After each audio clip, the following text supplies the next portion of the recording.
더 늦기 전에 당신이 자본주의를 제대로 알면 좋겠습니다. 저자 이기대 한걸음. 자신에게 적합한 투자법 찾기. 자신에게 적합한 투자법을 찾기 위해선 우선 자신의 투자 성향을 파악해야 합니다. 워런 버핏 등 투자의 대가들이 공통적으로 말하는 전제가 있습니다. 투자는 지능보다 기질이 더 중요한 영역이다. 투자 기질은 여러 가지 의미를 내포하지만 내가 가장 중요하게 생각하는 것은 손실 감내의 성향입니다. 인간은 누구나 정도의 차이가 있지만 손실에 대한 회피 본능을 가지고 있습니다. 주식 투자의 최대 장점은 손실 금액의 최대 한도는 마이너스 100%이지만 반대로 수익 금액, 즉 상승할 수 있는 폭은 기업 가치 성장에 따라 10배, 100배도 가능하다는 점이지요. 이러한 사실을 모두 알고 있지만 실제로 달성하지 못하는 이유는 크게 두 가지입니다. 첫 번째 이유는 그럴 만한 기업을 발굴하지 못하기 때문이고, 두 번째 이유는 그런 기업을 발굴하더라도 변동성을 견디지 못하기 때문이죠.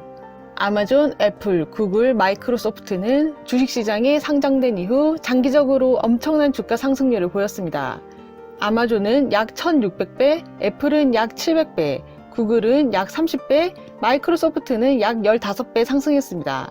그런데 주가가 오르는 동안 이 기업들의 기간별 주가 하락 최대폭을 나타낸 그래프를 보면 위대한 기업들도 대부분 마이너스 10%에서 20% 이상의 하락을 수차례 겪었습니다. 심지어 아마존은 마이너스 50% 이상의 하락을 4차례, 마이너스 90% 이상의 하락을 한 차례 겪었습니다. 이러한 변동성을 견디기 어려운 사람은 수시로 주식 호가창과 손실액을 확인하며 스트레스를 받습니다. 손실 구간에서 오랫동안 보유하다가 손실이 멈추는 순간 주가가 원금에 가까워지고 본전이 된 순간 팔기 바쁩니다. 손실 기간을 버티는 동안 시간은 흘러가는데 원금이 되자마자 매도해버리니 투자 수익이 발생하기 어려운 것이지요. 결국 이런 투자 방식을 바꾸지 못하면 주식 투자로 장기적인 수익을 내기란 쉽지 않습니다. 적립식 투자를 하라. 잃지 않는 투자를 하라와 본전만 건지자는 전혀 다른 의미의 말입니다. 잃지 않는 투자란 잃을 가능성이 적은 투자 포지션을 고민하라는 뜻이지요. 손실 회피 성향이 강한 사람임에도 투자금을 한두 종목에 소위 몰빵하는 투자자가 생각보다 많습니다. 이렇게 몰빵을 하면서도 여유자금 등을 적게 가지고 있다면 변동성 앞에서 취약해질 수밖에 없습니다. 만약 본인이 투자한 기업에 대해 확실한 투자 근거와 여유자금이 있다면 손실 구간을 버티면서 투자금을 늘리며 장기적으로 투자할 수 있겠지만 이미 100% 투자된 상태라면 버티는 것 말고는 방법이 없습니다. 스스로 심리를 통제하지 못하는 사람은 직접 투자보다는 간접 투자가 적합합니다. 또 투자금을 넣을 때에도 한 번에 돈을 넣고 기다리는 거치식 투자보다는 매달 정해진 금액을 투자하는 적립식 투자가 대안이 될 수 있습니다. 이런 투자법의 가장 큰 장점은 주식을 나눠 매수함으로써 매수 원가에 대한 변동성을 줄일 수 있습니다. 적립식 투자의 경우 투자 수익 측면에서도 유리할 뿐만 아니라 심리적으로도 도움이 됩니다. 이런 식으로 자신의 성향을 파악해야 적합한 투자법을 찾을 수 있습니다. 나에게 맞는 투자법 찾기, 자신만의 투자대회 열어보기. 구체적으로 투자를 어떻게 해야 할까요? 투자금 납입법으로 나누면 적립식과 거치식이 있습니다. 그리고 투자 자산과 방법으로 구분하면 개별 기업, 종목에 투자하는 것과 테마 ETF 투자, 지수를 추종하는 지수 ETF 투자, 주식, 채권, 현금 등을 혼합해 투자하는 ETF 자산 배분형 포트폴리오 등이 있습니다. 나에게 적합한 투자법을 찾기 위해 투자 계좌를 5개로 나눠 운영해 보았습니다. 첫 번째, 적립식 기업 계좌. 삼성전자, 마이크로소프트, 애플, 디즈니 등 대형 우량 기업 월 적립 투자. 두 번째, 적립식 ETF 계좌. 코스피 지수, S&P 500, 나스닥 100 등 지수를 추종하는 ETF 적립 투자. 세 번째, 거치식 기업 계좌, 비상장 주식, 현재 상장되어 있지 않은 미래 기업들 투자. 네 번째, 거치식 ETF 계좌, 주식형, 채권형, 실물 자산형, 금, 부동산, 리츠 등 ETF 혼합 투자. 다섯 번째, 트레이딩 계좌, 단기 투자 욕심 해소용. 초기 3년간의 투자 결과는 다음과 같습니다. 수익 측면 순위는 적립식 기업, 다음에 거치식 기업, 적립식 ETF, 트레이딩, 거치식 ETF였고, 심리적 안정 측면 순위는 거치식 ETF, 적립식 ETF, 적립식 기업, 거치식 기업, 트레이딩 순이었지요. 국내 지수보다는 상당히 높은 수익률이었지만 나스닥 시장 지표보다는 낮은 수익률이 대부분이었습니다. 개별적인 기업 분석에 들어가는 노력과 시간, 그리고 시장 지수 대비 개별 기업 주가의 높은 변동성, 심리적 안정감까지 고려해보면 아주 만족스러운 수익률로 보기는 어렵다는 결론이었습니다.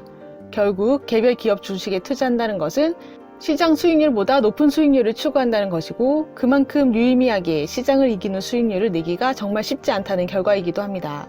이런 데이터를 통해 개별 기업을 분석함과 동시에 적립식 ETF를 중점적으로 운용하는 것이 나에게 적합한 투자법이라는 판단을 내릴 수 있었습니다. 이런 식으로 계좌를 나눠 운용하면서 자신의 투자 심리와 성과를 기록해보세요. 3년에서 5년의 결과물을 기록하고 수익률을 정리하다 보면 자신에게 가장 적합한 투자법을 찾을 수 있습니다. 할 수 있는 것, 해야 하는 것, 하면 안 되는 것. 투자를 하기 전에 가장 먼저 해야 할 일은 나만의 투자 원칙을 세우는 것입니다. 투자 원칙은 수익을 결정하는 요소를 분석하면서 세울 수 있습니다. 수익을 결정하는 요소는 크게 3가지, 즉 초기 종잣돈, 연간 평균 수익률, 투자 기간입니다. 종잣돈, 연평균 수익률, 투자 기간의 차이.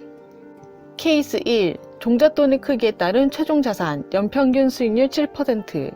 종잣돈의 크기를 5천만원, 1억원, 3억원, 5억원으로 설정하고 25년간 투자한다면 기대 수익은 얼마나 될까요? 연평균 수익률을 7%로 가정하면 원금은 약 5배로 늘어납니다. 케이스 2.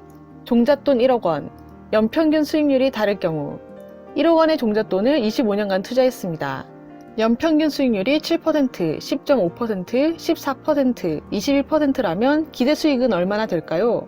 다음 표를 살펴보면 복리의 엄청난 위력을 확인할 수 있습니다. 케이스 3. 종잣돈 1억원, 연평균 수익률 7%, 투자 기간이 다를 경우 1억원의 종잣돈을 15년, 20년, 25년, 30년간 투자한 경우를 생각해 봅시다. 연평균 수익률은 7%로 가정합니다. 이 3가지 경우를 살펴봤을 때 최종 자산에 가장 많은 영향을 미치는 변수는 무엇일까요? 바로 연평균 수익률입니다. 그 다음은 종잣돈의 크기, 투자 기간 순입니다. 지금부터 해야 할 일은 종잣돈의 크기, 연평균 수익률을 결정하는 요소 중 관리할 수 있는 것과 해야 하는 것, 그리고 하면 안 되는 것을 구분하고 실천하는 것입니다. 가장 먼저 해야 하는 일, 종잣돈 늘리기, 지출 통제와 수입 올리기. 꾸준히 해야 하는 일, 투자 기간 늘리기, 투자 일찍 시작하기, 유지하기. 평생 죽어라 노력해야 하는 일, 초과 수익률, 알파 추구. 주변을 살펴보면 종잣돈과 투자 기간을 늘릴 노력을 하기보다는 무리하게 알파를 추구하다 실패한 사람이 매우 많습니다. 나는 높은 수익률을 추구하기보다는 현실적으로 가능한 종잣돈 키우기에 집중했습니다. 내 능력과 여러 상황을 두고 고민한 결과 이게 한계라는 결론이 내려졌기 때문이죠. 자신이 할 수 있는 바를 생각해보고 현실에 맞는 목표를 정해 움직이는 것. 이것이 바로 내가 찾은 투자의 답입니다. 책 더 늦기 전에 당신이 자본주의를 제대로 알면 좋겠습니다. 저자 이희대 한걸음. 평범한 30대 직장인 아빠가 근로소득을 자본소득으로 바꾼 7단계 투자 공부법에 대해 자세한 내용이 궁금하신 분들은 이 책을 읽어보시길 권해드립니다. 구독과 좋아요로 부연 책방으로 입장하세요. 감사합니다.